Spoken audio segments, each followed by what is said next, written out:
To remember who I am is devotion for me. To not forget yourself is devotion.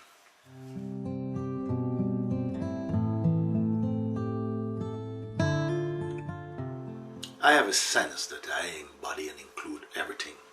I don't want to exclude. If I exclude something, where will I put it? Can I put it somewhere where I am not? So this is not a good idea for me.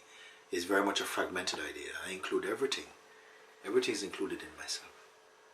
What it means that every form of devotion is familiar for me. It is familiar entirely for me.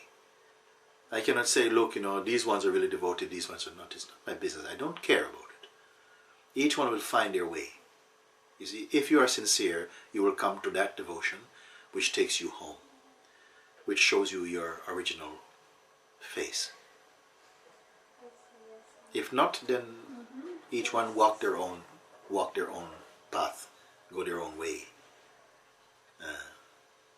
I know the one to whom all devotion is ultimately pointed. It's enough. The forms can be various and be varied in many. Yes. Yes.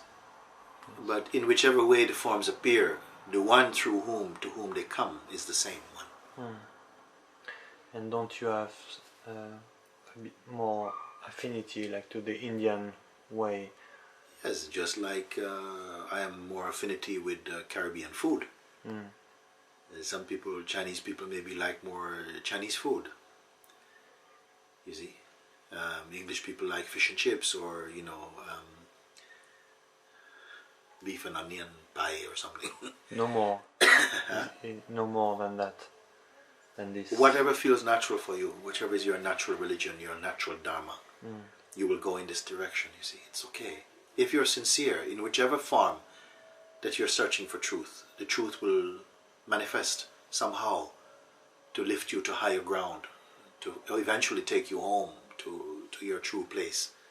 Meaning, take you home, meaning to realize within your heart completely without doubt that which is real. So the forms are, in fact, all forms, all forms are the stage names, the roles of the one supreme actor, the supreme self. Yes. This is my view of it,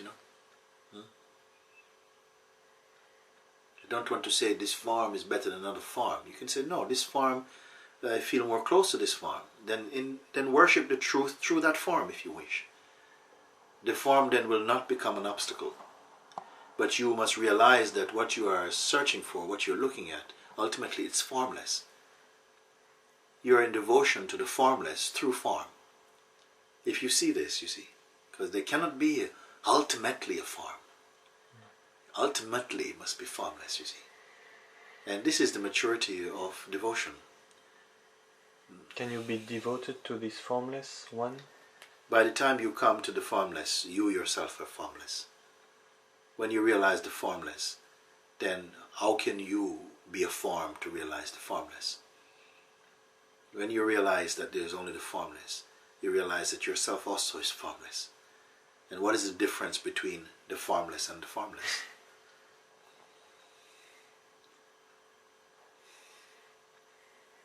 And this is where the devotion, the path of bhakti, in India they call bhakti, the path of surrender, of devotion and love. This is where it meets with the path of knowledge, or wisdom path, jnana yoga, self-discovery, atma-vachara, whichever name way you call it, self-inquiry. They meet here. One, you discover yourself through realizing that you cannot be an object. Whatever you perceive cannot be what it is. And like this you come to formlessness. You realize, but ultimately there is only the formless. Observing the formless through the apparent formful. The other way is the one is devoted to the sense of the supreme power. There's so much love. Everything is surrendered, including the very sense of oneself. Gets absorbed in that. And so the devotee gets dissolved in the devoted. Yes. The devotee is dissolved absorbed in that to which he is devoted. So he loses himself, he's no more, there's only that. And when the devotee vanishes, Also that to which he is devoted also vanishes. There's just one. This is the meeting place, if you want to call it like this, you know. And that is surrender. That is the fulfillment of surrender. Meaning the burning away of the sense of separate identity. This takes place either through surrender or through realization that I am not an object. Both, either way, ends into the end of this separate existence, a separate autonomous being. It can be seen that this sense of autonomous being is an expression arising out of that, which is not personal. That seeing will be there. Still, the personality has no other root than this impersonal. If you see that, then you have no trouble.